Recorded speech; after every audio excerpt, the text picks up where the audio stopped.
German, but I also teach world religions and have for many years. I start my first class in world religions by telling them straight out, if you call yourself a Christian, you are part of the bloodiest religion that has ever walked the face of the earth. That's just a fact. More wars have been begun in the name of Jesus Christ than in most other religions almost combined. The Inquisition, the Crusades, the Holocaust, the slaughter of untold millions of indigenous people in our own land and throughout our continent. Not to mention, the list goes on and on and on. Religion has been used and has been the cause of many, if not most, of the conflict our world has seen. If you don't believe in my God, then you're a threat to me, and you're not as worthy as me. Dehumanizing, we've called that. Dehumanizing is often the root of a lot of the world's evils. We've talked about it in the past 3 weeks with relationship to the church in Southeast Asia. Poverty and the caste system and the Dalits, the untouchables, dehumanized as less than everyone else. Human trafficking involving forcing women into sex work and child labor laws and child trafficking. Dehumanizing of other people. Even at a very subtle degree, and this is a bit of a stretch, but I think it's there, last week in terms of environmental justice. Because what are we saying with environmental injustice? My wants are more important than your needs. I'm American after all. I get whatever I want, and if the rest of the world suffers, well, that's kind of too bad for them. There's a bit of a dehumanization there as well when we refuse to care for the rest of the world the way we're told to be stewards to do. In Southeast Asia, religious persecution is a factor in discrimination and persecution.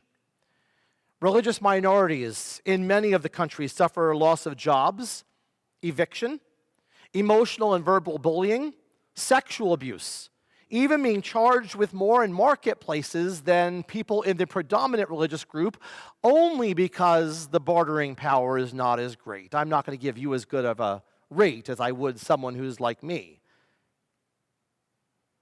In Bangladesh, which is majority Islamic, there are declining minorities, and so the country is becoming more and more Muslim. Laws prohibiting blasphemy against religious sites and graves have been enacted. However, minority holy sites and minority burial places are regularly desecrated with no consequences at all. Women of religious minorities are often targeted for sexual violence. Children of religious minorities often experience verbal and physical abuse and bullying. In Myanmar, which is primarily Buddhist, the government passed 4 race and religious laws in 2015. The laws were drafted and revised to protect race and religion and the Ministry of Religion in order to, these are their words, regulate religious conversion, marriage between people of different religions, punish polygamy, and allow for population control measures in areas where the government deems it necessary. Yes, population control measures. In what areas? Human rights violation experts have said those areas are to control the population growth of Muslims in a country where they don't want them to have too much power. India and Nepal, India is mainly Hindu and Muslim. Nepal is mostly Hindu and Buddhist. 87% Hindu, as I found out. Most of the rest Buddhist, a small smattering of other religions as well, both of which contained anti-conversion laws. I don't think those anti-conversion laws are a bad thing. They're there for a reason. The reason is because we went over to convert. Western Christians, Europeans, and North Americans went all through this area and forced conversion on anyone who wouldn't obey. Our job was to make them think, believe, and act exactly like us. And now we recognize the sin and the injustice and the harm that we did. When I went to Nepal on my sabbatical, one of the things I had to do, because I was not there as a tourist, and they saw my occupation, I had to sign an affidavit saying I was not there to convert. I was not there for religious reasons, and if I was, I would be immediately jailed and exported from the country. They've seen too much abuse. I get it. Now, before we get too proud and say how bad are things in Southeast Asia, aren't we just so much better? Remember that we're the majority here. What if we weren't? Let's think for a minute. What would it be like if Christians were not the majority in this nation? What would it be like if we were not Christian? Violence against Jewish houses of worship are on the rise. Remember the shooting at the Sikh temple in Wisconsin, not that many years ago. Mormons settled in Salt Lake City. Why? Because it was pretty? Well, yeah, it's pretty, but it's a desert. It was a hard place to settle. Why'd they go there? Because they were run out of Nauvoo, Illinois, and they were run out of New York before that. Why? Because they were religiously different. And so they were persecuted. And Salt Lake City wasn't the ideal place. Nobody else was there to stop them, so they could be there and be alone and be themselves. I lived in Salt Lake City for about 4 years back in the 90s, and being a religious minority in Utah, it was the first experience I'd ever had being religious minority. The first night I moved there, I turned on the TV and it said, Channel 4 said this. The church today said, the church. Oh, the church. Okay, the church. Channel 4 is owned by the church in Salt Lake City. Their NBC affiliate is owned by the church. Being a religious minority in Utah, I never experienced discrimination. I never experienced hardship or persecution, but there were very subtle ways. Very subtle ways. The looks you got in the grocery store line if you bought coffee, not purchased by Mormons. If you bought beer, not drank by Mormons. Just wearing a cross, which is a graven image, not worn by Mormons. I remember my little sister-in-law, who was at the time in elementary school, I remember her hurt when she was the only child in her class not invited to someone's birthday party. Coincidentally, she was the only one who didn't go to the local LDS ward for worship every Sunday. Not great persecution by anyone's definition, but a small understanding of what it means to be the religious minority. It's interesting that in Salt Lake City, non-Mormons merged together in ways I've never seen happen in the East. Baptists and Roman Catholics and Episcopalians and Lutherans and Methodists all did things together. And nobody cared. You just weren't Mormon.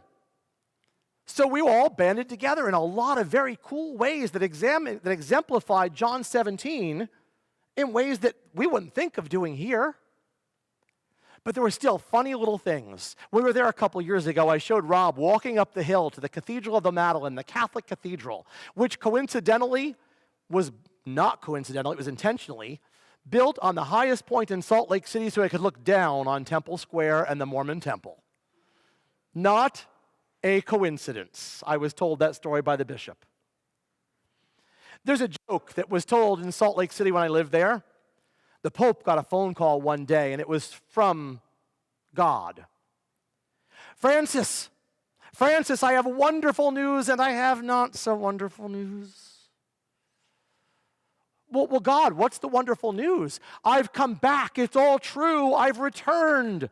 Everything you believed. It's all come true. I'm returning to earth. Well, God, that's fantastic. I mean, Lord, what could be bad after that? If you need me, I'll be in Salt Lake City. Do you need the number?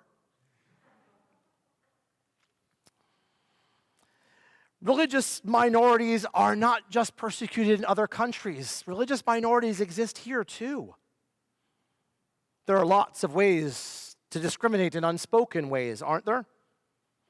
Not calling that foreign-sounding Muslim-named candidate for a job, or not wanting one for a roommate or a tenant. We all have stories of being the Protestant kid in the Catholic school, or being the Catholic kid in the Protestant neighborhood. I remember my Roman Catholic ex-mother-in-law telling the story of her roommate in college who wanted her to be in her wedding party. She was told not only could she not be in the wedding party, she could not attend the wedding because her roommate was Lutheran. Ridiculous, isn't it? That was the world of the 1960s. In some ways, those vestiges are still kind of there. The history books tell of the forced conversion of indigenous children in our own nation and in Canada. We talked about this when we talked about human trafficking. Indigenous children's homes, and then policies where kids were literally taken from their families and given to adoptive homes up until 1977 in our own country, where they were given English-sounding names, their hair was cut, they were given American clothing, and they were taught American ways. Why? Nothing wrong with American ways, I'm not knocking that. But what were we saying? Your ways were savage. Your ways were not good enough. Your religion was not ours. Your language, your thoughts aren't good enough. Again, dehumanization. In the scriptures today, Jesus tells us in the great high priestly prayer that our treatment of others is a direct reflection of our understanding of God. In the reading from Genesis, we see Abram being told by God that you are blessed to be a blessing to others. You're not blessed so that you are blessed. You are blessed so that you can become a blessing to other people. No less is expected of us, is it? Jesus prayed that they will all be one. He prayed for Christians to be one. Now, I'm not saying that all religions need to be one. I'm not preaching necessarily universalism, or that faith differences don't matter. Just that we can hold our own faith without demeaning everyone else's too. Can't we? On my sabbatical a few years ago, one of the things I learned was that when I come face to face with someone else's religious experience, I become stronger in my own. I spent the summer among the Hindus and Buddhists not to become a Hindu or a Buddhist. I went for the summer and came back a stronger person of my own faith experience. I saw Christ-like love in them in ways that I've not seen it in a lot of Christians in this country, and let me just be honest. I remember one experience, I may have told you this several years back when I came back from Nepal. I was wandering one day and I saw this little, in a field, this wonderful building. It was gorgeous. I wandered up and it turned out to be a wonderful school for Sanskrit, for young boys who were going to grow up to be Hindu priests. I met a young guy there. He was practicing his Sanskrit. He made me listen. He was so proud of his pronunciation. I had no idea what he said. It was very nice. Then he said, "Come here." And he brought me over to a little temple on their school grounds. He said, "I want to do this for you." I said, "Well, what is it?" He said, "It is sacrament." And he reaches in a little bowl with red powder. And I said, No, I'm not Hindu. I'm not Hindu. It's okay, I'm not Hindu. He said, "Doesn't matter. My gift to you." And he reached up and he took his finger and he put a bindi on my forehead and gave me a blessing prayer. I still have that picture because I was truly blessed by his gift that day. A few weeks ago, we read the story of the Good Samaritan. Jesus told the story of a neighbor who was different. And not once did he ever hint that the neighbor should be like them, to be honored for the gift the neighbor gave, did he? The Samaritan was honored because the Samaritan was given the gift of love. And that love saved a life. By honoring and respecting somebody else's faith, I'm saying that you honor Christ. There's a bumper sticker a few years ago I used to see on a few cars. I haven't seen it in a while. It says, "God bless the whole world. No exceptions." Jesus told us to accept each other as God accepted us. Someone this week wrote me and said, "Did you mess up the sermon title?" No, I did not. It was a play on words. Because where we've been told to accept each other, we've made exceptions of each other, haven't we? We've accepted each other, just like God never really accepted us. We were accepted. The exceptions weren't meant to be made.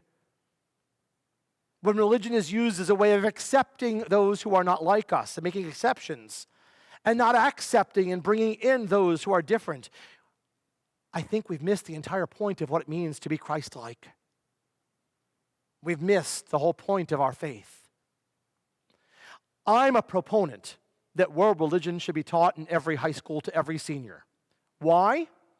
Not because we want to convert them, but to teach respect and understanding for your Muslim neighbor, your Hindu neighbor, your Sikh neighbor, your Catholic neighbor, your Baptist neighbor. When we understand each other, we respect each other. When we respect each other, we honor the humanity and we treat them with kindness. And we treat others with kindness and compassion. All the religions of the world tell us we look more like the divine we inspire to be. Amen.